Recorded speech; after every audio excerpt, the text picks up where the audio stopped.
आदरणीय निदेशक महोदय को धन्यवाद और बधाई दोनों। धन्यवाद इसलिए कि उन्होंने आज हमें यहाँ आने का मौका दिया, और बधाई इसलिए कि वास्तव में एक सुदूर ग्रामीण अंचल में आपने बहुत अच्छा एक उपक्रम किया है, और यहाँ उपस्थित छात्र छात्राओं की मेधा का परिचय जो लगभग हम लोगों ने 45 मिनट 1 घंटा यहाँ व्यतीत किया है, तो वो अपने आप प्रस्फुटित हो रहा है। और आप लोगों को हार्दिक बधाइयाँ, आप लोगों का भविष्य बहुत उज्ज्वल है। मैं अपने आप को इस श्रेणी में नहीं पाता कि आपको आशीर्वाद दे सकूं, लेकिन मेरी सद्भावनाएं आपके साथ हैं। देखिए, हर व्यक्ति या हर जो एक तरह से कॉम्पिटिटिव एग्जाम्स में अपीयर करने वाला बालक होता है, छात्र छात्राएं होती हैं, उनका कुछ लक्ष्य होता है। कभी कुछ लोग उस लक्ष्य में सफल हो जाते हैं, कुछ को कहीं और मुकाम मिलता है। तो ये तो जीवन का एक रास्ता है, मंजिल इसे न समझिएगा। आज हमारे बीच इस मंच पर गुरुजन उपस्थित हैं। आपके लिए हम सभी, मैं अपने आप को आज भी एक विधि का अपने आप को एक स्टूडेंट ही मानता हूँ, क्योंकि हम जहाँ जिस प्रोफेशन में हैं वहाँ रोज परिस्थितियाँ परिवर्तनशील होती हैं, रोज नए मामले आते हैं, नई विधियाँ आती हैं, विधियों के नए निर्वचन आते हैं, जिसके कारण ये कहा जाता है कि विधि सदैव परिवर्तनशील एवं गतिशील है। इस परिवर्तन और गति से आपको इस सीमा तक ले आने का काम आपके गुरुजन करते हैं। तो सर्वप्रथम गुरुजनों को प्रणाम। आप, हम शिक्षकगण, हम सभी जो स्टूडेंट्स हैं उनके लिए एक आधार है, आधार स्तंभ है, जिनके ऊपर हम अपनी जो भी प्रोफेशन चूज करते हैं उसकी इमारत को बनाते हैं। संविधान दिवस के संबंध में आप लोगों के द्वारा जो बातें कही गई, उससे मुझे बहुत कुछ सीखने का अवसर मिला। एक हम लोग जब पढ़ते थे तो एक टर्म कोट इवेंट होता था, जिसमें कुछ लोग फॉर में बोलते थे और कुछ लोग अगेंस्ट में बोलते थे। तो थोड़ा सा एक अगेंस्ट वाली कुछ बातें शायद आपको और कुछ सोचने के लिए प्रेरित करें। जैसे सभी ने कहा कि भाई संविधान सर्वोच्च विधि है, तो उन देशों का क्या होगा जहां संविधान नहीं है। हमें मालूम है बहुत से ऐसे देश हैं जहां लिखित संविधान नहीं है। तो क्या वह देश हमसे पीछे हैं? देखिए, एक तो आज का ही उदाहरण जिसको हम ये मानते हैं कि जहां से हमने लिया संसदीय परंपरा को, इंग्लैंड या ब्रिटेन जिसे आप कहते हैं, वहां संविधान नहीं है। हम सभी जानते हैं, ओरल कॉन्स्टिट्यूशन। सबसे बड़ा संविधान अलाबामा एक राज्य है यूएसए का, उसका है। और वहाँ जो सबसे बड़ा या सबसे पुराना लोकतंत्र जिसको कह लीजिए, उस देश का संविधान मुश्किल से 12-16 आर्टिकल्स का है। गुरुजन मुझे सही करेंगे।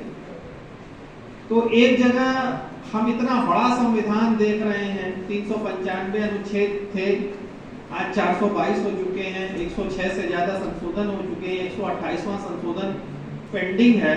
अगर ये रूट नॉर्म है, ना पर अपरिवर्तनीय विधि है, तो रोज परिवर्तनशील है।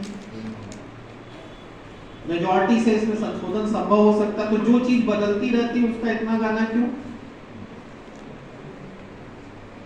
क्या है ये संविधान? देखिए, वास्तव में हम अपने पदीय कर्तव्य के साथ साथ भारत के नागरिक होने के लिए अपने संविधान को सर्वोच्च मानने और बताने के लिए एक तरह से कृत संकल्प है। इस संकल्प के साथ साथ हमें यह समझना पड़ेगा कि हम ये क्यों कर रहे हैं। क्योंकि देखिए, जहां संविधान नहीं है, जहां व्यक्ति मूक है, बोल नहीं सकता, उसकी भी भावनाएं होती है।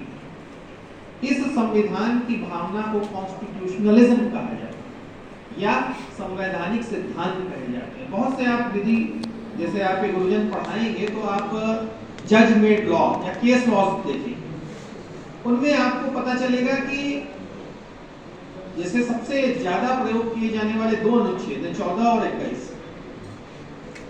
तो आपको दिखेगा कि 14 और 21 लगभग सभी ने, फर्स्ट ईयर के भी सारे स्टूडेंट्स सभी पढ़े होंगे 14 और 21 तो मेरे ख्याल से सभी ने देखा।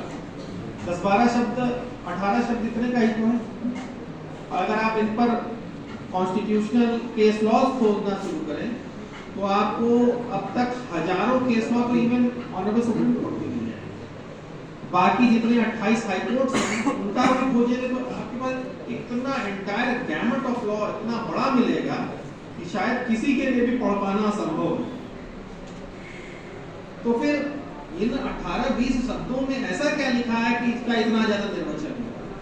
यही निर्वचन संवैधानिक सिद्धांत है।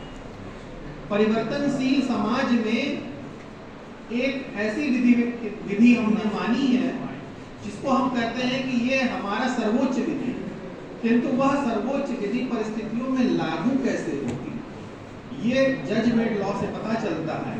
और ऐसा नहीं कि केवल सुप्रीम कोर्ट या ऑनरेबल हाई कोर्ट ही इसका निर्वचन करते हैं, इसका निर्वचन संसद भी विधि बनाते समय करती है। जब वो कोई विधि बनाती है तो हमें मालूम है कि राज्य, संघ और एक और सूची है, इन 3 सूचियों में सभी शक्तियां बटी हुई, लेकिन इन 3 सूचियों में भी जो शक्तियां दी गई हैं वो अपने आप में पूर्ण नहीं है, तभी रेसिड्यूरी पावर की भी व्यवस्था की गई है। क्योंकि कोई भी ऐसा विधान हो ही नहीं सकता, इवन भगवान का भी विधान ऐसा नहीं हो सकता जो आने वाली भविष्य की परिस्थितियों को भी देख सकता है पहले और उनके लिए प्रावधान कर सकता है, विधान भी बदलता रहता है।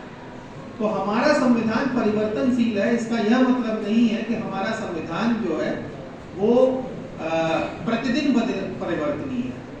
कहने का कुल तात्पर्य इतना है कि अगर हम भारत के संविधान को क्या मर्म और मूल समझे, जिसे बेसिक स्ट्रक्चर डॉक्ट्रिन भी कहते हैं, तो वो शायद उसका सबसे बड़ा आईना, हमारे अभी किसी वक्ता ने आईने की बात की थी, प्रमोद जी ने की, तो वह आईना अगर आपको संविधान में देखना है तो ये संविधान का जो हमारी उद्घोषिका है, यही वो आईना, यही वो गुड नॉर्म है, यही वो सोशल कॉन्ट्रैक्ट है, या एक हिस्टोरिकल डॉक्यूमेंट है। जूरिस्प्रूडेंस जो साथी पढ़ेंगे उसमें तमाम लॉ के सोर्सेज की बात होती, तो यही जो उद्घोषिका है इसी में लिखा हुआ है, सब कुछ इसी में आप पा सकते हैं कि हमने अपने आप से क्या वादा किया है।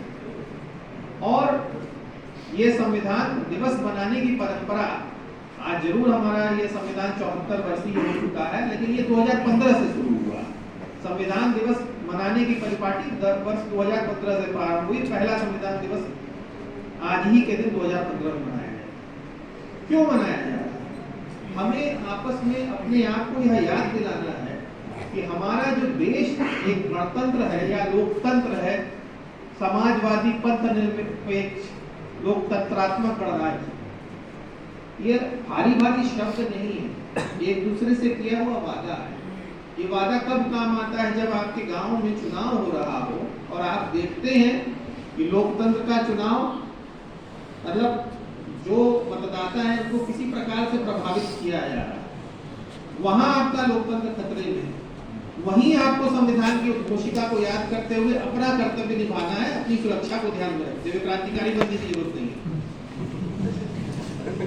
तो आप अगर ऐसा कहीं कुछ पाते हैं तो आप जो भी कॉम्पिटेंट अथॉरिटीज हैं उन तक अपनी बात पहुंचाएं और बताएं कि देखिए साहब ऐसे लोकतंत्र खतरे में है और संविधान के प्रति हमारी यही एक मतलब आप उसके लिए भावना हो सकती है या कर्तव्य हो सकता है। जहां कहीं भी हमें लगता है कि हमारे ही किसी साथी को, हमारे ही समाज के किसी अंग को की प्रतिष्ठा को, उसकी प्रतिष्ठा, जैसे आप बॉन्डेड लेबर्स देखते हैं या बॉन्डेड लेबर अब खत्म हो गए, फिर भी आपको देखने को मिलेगा कहीं घरों में छोटे बच्चे से काम कराया जा रहा है या काम करा के पैसा नहीं दे। फैक्ट्रीज भी ऐसा करती है, काम कराया पैसा नहीं दे।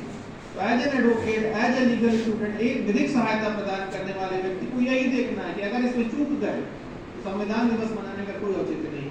पुनः आपको इन्हीं सब बातों पर विचार करने का अवसर देते हुए मैं अपनी बात को समाप्त करता हूं। संविधान दिवस की बहुत बहुत शुभकामनाएं। Thank you.